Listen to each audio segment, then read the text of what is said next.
So I am on my way to my first prenatal appointment for this pregnancy, which is crazy because I always know when I'm pregnant, like right away, and I always get prenatal care right away.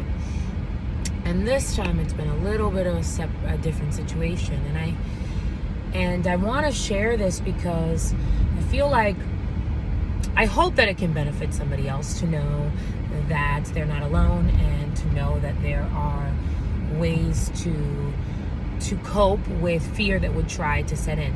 This is my fourth pregnancy. This is my fourth baby. This is it's not my first rodeo. And yet, fear still has a way to try to grip me. Fear still tries. The enemy, it says that he left Jesus, but for a little while, right? That's what he did to Jesus. Him being God. What more? Why wouldn't he do the same to us? We're definitely no better than Jesus. And so he will come. He will tempt. He will do everything in his power to get us to succumb to his schemes. And one of those being fear.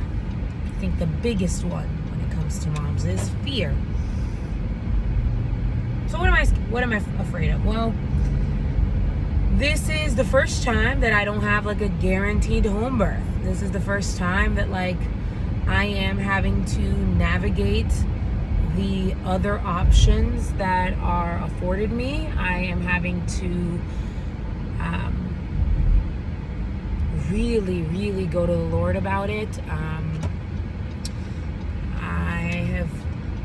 I've had 3 amazing home birth experiences. I mean, if it were up to me, I'd have home births for all of my children. But I really sense in my spirit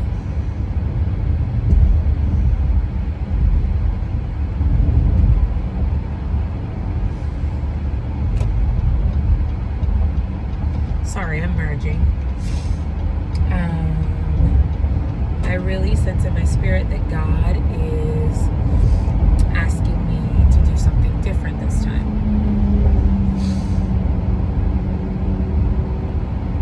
He's asking me to do something different.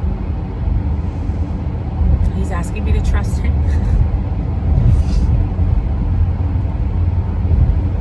And it's so crazy because I'm a doula, and I tell my clients all the time, you just pick the place that you feel safest birthing in, and God will be there. It's crazy. The safest place I feel like birthing is home. And I'd never even attended a home birth before my own. But it's literally where I feel safest, and I don't know. I'm trying to navigate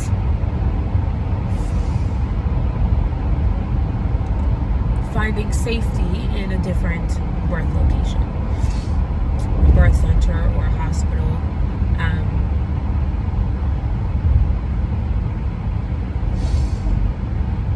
I am really putting to the test what it is that I teach, because it's ridiculous that home birth is such a luxury.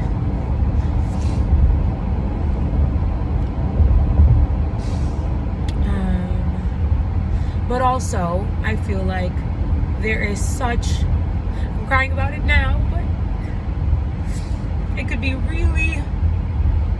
really amazing. I've heard testimonies of people whose births have just so glorified God that it shocked everyone who saw, everybody who wasn't a believer.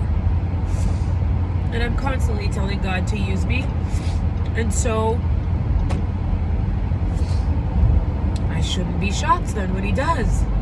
I shouldn't be shocked then when he asks me, like, can I use your birth?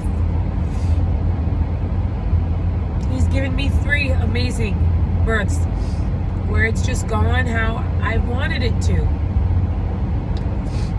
In the comfort of my home, with my loved ones, just like a dream, right? And he's saying, what if we do something different this time? And not only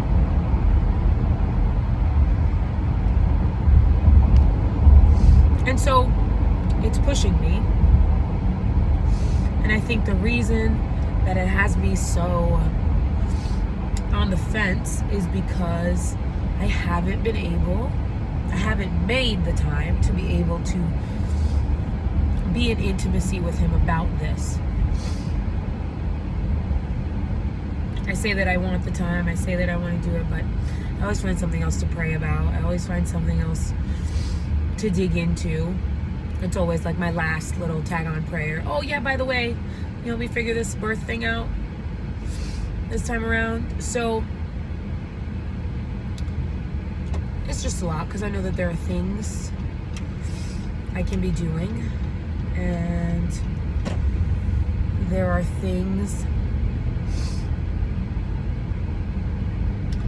I like, exercise, like waking up early to seek his face for this birth and all of that. And I think that's why it's made it so hard. And so all of this to say that I will be sharing that journey as I press in to something different, as I press in to really trust God for a positive birth experience with him, regardless of where I give birth. And so, yeah, I'm gonna be sharing this journey. I'm gonna be sharing what that's like. I'm gonna be sharing what I go through. I think it might be helpful if I share kind of like how I prep for prenatals, and what kind of conversations I have during prenatals. Today's my first one with this provider, and it is a practice. It's a midwifery practice, which I've actually attended quite a bit of births with clients who have had their received their care here. And so I do have questions. I do have questions about things that I'd like to do different. So I'm going to ask those questions today. I am the type of person where I do try to ask as many of the questions at once while they're still fresh in my head. But what does help me is to have a little iPhone note or Evernote, whatever you use to keep track of your little notes. Have a note for the pregnancy in which I write notes about like what happened in the meeting, how it went, and kind of operate that way. And so I am doing that. I have a little note that I'll take out, and I'll write, I've got the date of who I'm meeting with, my questions. I put just a couple because, you want to space them out. You don't want to bombard them with everything at once. But the ones that are kind of top of mind for me right now are testing and things throughout my pregnancy, especially towards the end, like past 40 weeks and stuff. I do have a tendency to go past 40 weeks at this point.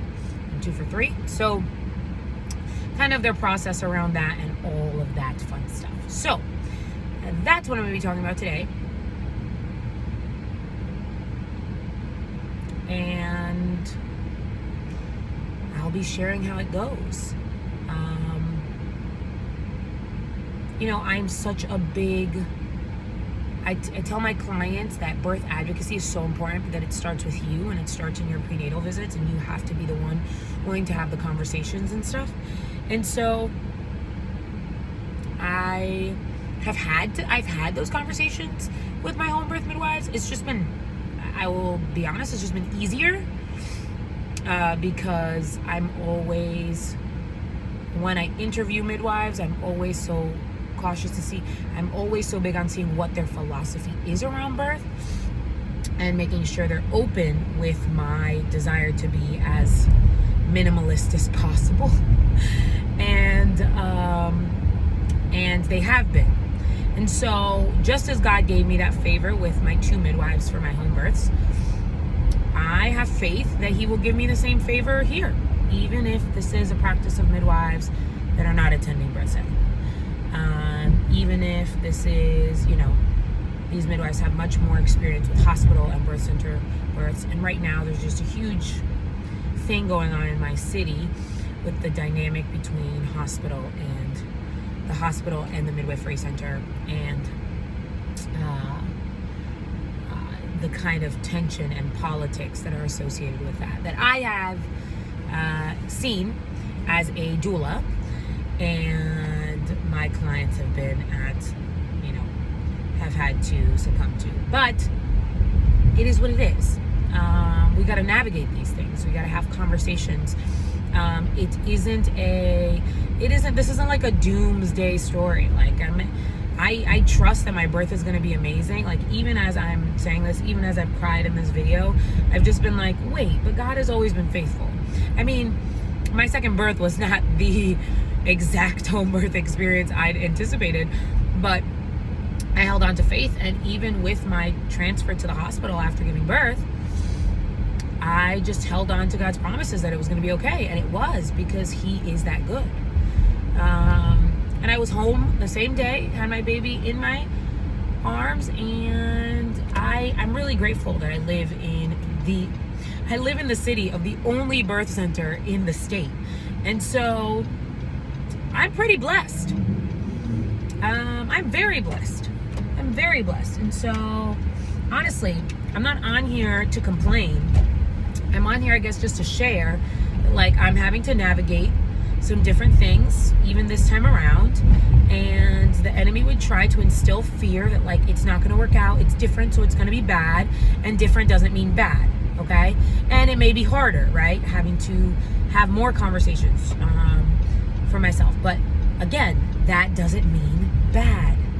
Hard doesn't mean bad. Thank you, Abby at M is for Mama, for that lesson. Anyways, that's all I've got for you right now. I am pulling in. So God bless you guys. Have a good one. And I can't even see the lines. So I am parking as best I can. Yeah, I am not in between those lines. And so, yeah, I am praying and believing that God is going to work this out as only he can.